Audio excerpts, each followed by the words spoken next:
speaking. I am just a former student assistant at FMC Accounting Department.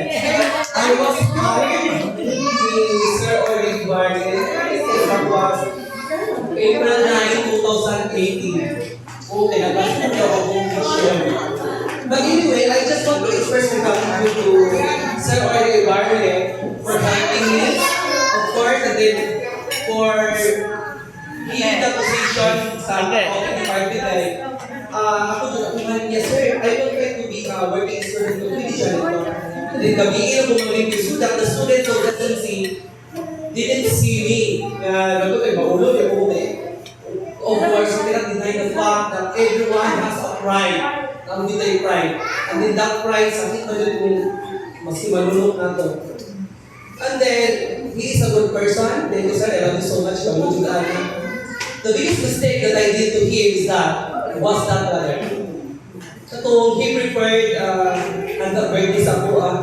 Hindi mo lang kung pumipansin sa accounting department ko. So, nalain ko nila kung I went to graduate office, kay birthday ko ito ni Mag-Isen.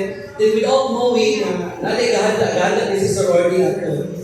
Then, basta sir, I know you, of course. I love your family so much.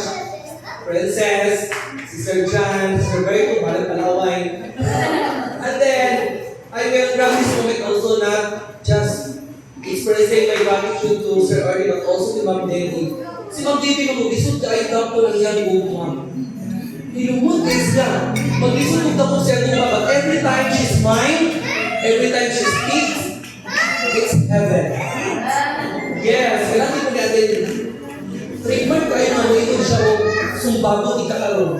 Ano, nakasumbag pa ba? Ano kailangan na? That is good. Yes. It's always beside you. Using your family as a bridge. Thank you. And I love you.